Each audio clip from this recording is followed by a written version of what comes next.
Welcome back to the math warriors. अब हम लोग बात करेंगे बौद्ध धर्म के आगे क्या चलता है। इस्लाम धर्म के बाद ईसाई धर्म। इस्लाम धर्म से ज़्यादा प्राय क्वेश्चन आपको देखने को नहीं मिलेंगे और ईसाई धर्म से भी नहीं। मेन जो इंपॉर्टेंट है बौद्ध धर्म और जैन धर्म वो हम लोगों ने कर लिया। आइए इस पर भी हल्की हल्की बात कर लेते हैं जो इंपॉर्टेंट है, उसके बाद चलते हैं अगले वीडियो पर। ठीक है, तो अगर आपने चैनल को सब्सक्राइब नहीं किया तो ज़रूर कर लें, और जो भी आप लोगों को और भी कुछ मतलब इसमें संशोधन करने की ज़रूरत है कि और कुछ मॉडिफाई करना जा सकता है पीडीएफ में या किसी भी चीज़ में, तो आप लोग ज़रूर बता सकते हैं। ठीक है, चलिए आइए शुरू करते हैं। बुद्ध को ज्ञान प्राप्ति किस अवस्था में हुई? तो 35 वर्ष की अवस्था में हुई। ठीक है, बौद्ध कला के प्रमुख केंद्र कहाँ पर है? नासिक में है। किस बौद्ध धर्म में संघ के नियम विनय पिटक, 3 पिटक है, विनय पिटक, शुद्ध पिटक और धम्म पिटक। ठीक है, इस्लाम धर्म के प्रवर्तक कौन है? हजरत मोहम्मद साहब। यहाँ से चालू होता है आपका इस्लाम धर्म। हजरत मोहम्मद साहब का जन्म कहाँ हुआ? मक्का में हुआ था। पैगंबर की शिक्षाओं को संग्रह कुरान में है। ठीक है, पैगंबर के जन्मदिन पर कौन मनाया जाता है? ईद मिलाद, आपने सुना होगा, वो मनाया जाता है। ठीक है, इतना ही इंपॉर्टेंट है, बाद में इसमें कुछ बहुत ज़्यादा इंपॉर्टेंट नहीं, ना ही इससे आपको प्राय क्वेश्चन देखने को मिलेंगे। ईसाई धर्म के प्रवर्तक कौन थे? ईसा मसीह थे। ठीक है, ये ईसाई धर्म का प्रमुख ग्रंथ बाइबल। ईसाई के पिता का नाम जोसेफ। ठीक है, माता जी का नाम मैरी।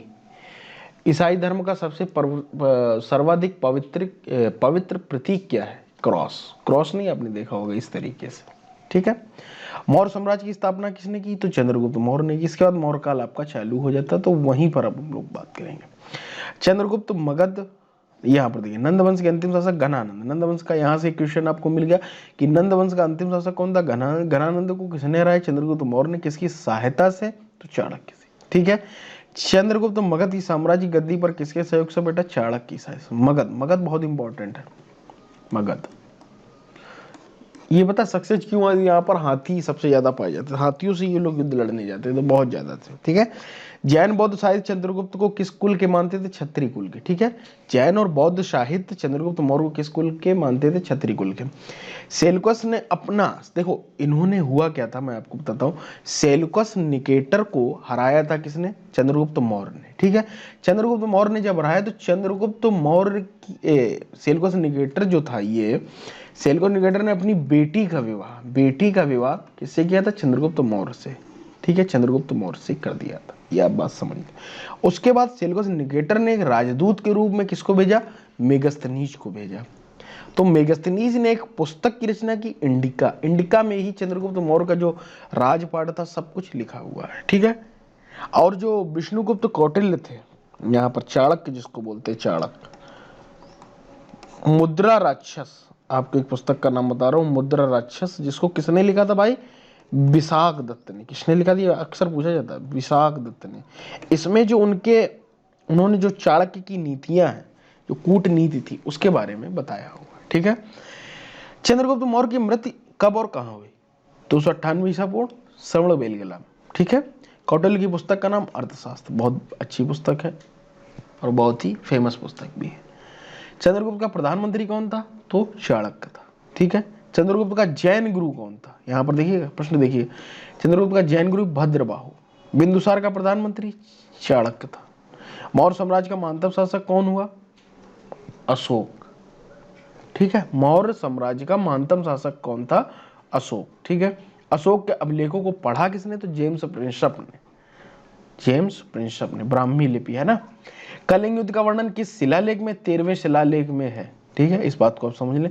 अशोक की कर नीति की जानकारी किस अभिलेख में मिलती है? रूमदय स्नेम। सबसे छोटा, सबसे यहां से एक प्रश्न बनता है कि सबसे छोटा अभिलेख जो है यही है, सबसे छोटा अभिलेख। ठीक है, 13वां शिलालेख अभिलेख, इन्होंने कई सारे अभिलेख लिखे।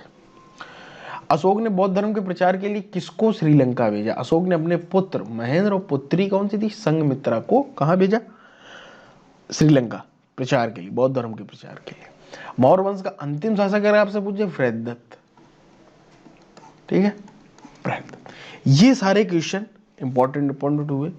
आपने देखा कि पहले हम लोगों ने क्या देखा, यहां से इस्लाम धर्म, ईसाई धर्म के बाद तुरंत मौर्य काल। ठीक है, बुद्ध की ज्ञान प्राप्ति किस अवस्था में हुई? 35 वर्ष की अवस्था में। बुद्ध काल का प्रमुख केंद्र नासिक। किस बौद्ध धर्म में संघ के नियम है? विनय पिटक, विनय, अभिधम्म, श्रुत, 3 पिटक होते हैं। इस्लाम धर्म के प्रवर्तक कौन थे? हजरत मोहम्मद साहब। हज़रत मोहम्मद साहब का जन्म मक्का में हुआ। पैगंबर की शिक्षाओं की संख्या कुरान ग्रंथ में है। पैगंबर साहब के जन्मदिन पर कौन सा पर्व मनाया जाता है? ईद मिलाद। ईसाई धर्म के प्रवर्तक ईसा मसीह। ईसाई धर्म के प्रमुख ग्रंथ बाइबल। ईसा मसीह के पिता का नाम जोसेफ, माता का नाम मैरी। ईसाई धर्म के सर्वाधिक प्रतीक क्या है? क्रॉस है। इस बात को भी आप समझ सकते। मौर्य साम्राज्य की स्थापना किस? चंद्रगुप्त मौर्य ने। नंद वंश के अंतिम शासक घनानंद को किसने हराया? चंद्रगुप्त मौर्य ने हराया। चंद्रगुप्त मगध साम्राज्य की गद्दी पर किसके सहयोग से बैठा? चाणक्य के सहयोग से बैठा। जैन और बौद्ध साहित्य चंद्रगुप्त मौर्य को किस कुल के मानते थे? क्षत्रिय कुल के मानते थे।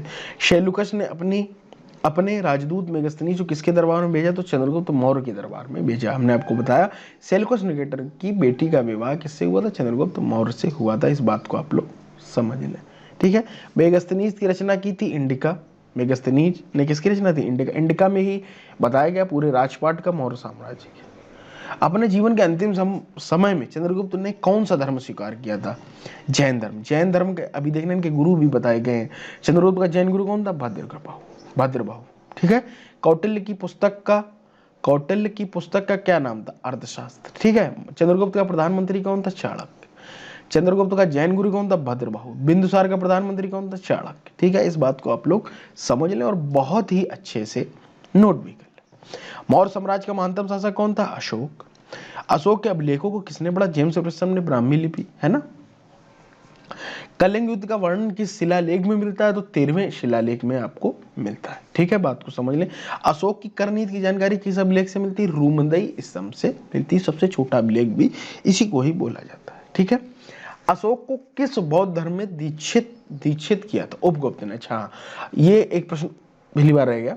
अशोक को किस बौद्ध धर्म में दीक्षित? ये प्रश्न इस तरीके से आता है, इसमें थोड़ा सा शुद्ध हिंदी लिखी हुई है। अशोक को बौद्ध धर्म की मतलब शिक्षा किसने प्रदान की? तो उपगुप्त ने प्रदान। किसने? गुप्त ने, ठीक है। गुप्त काल, है ना।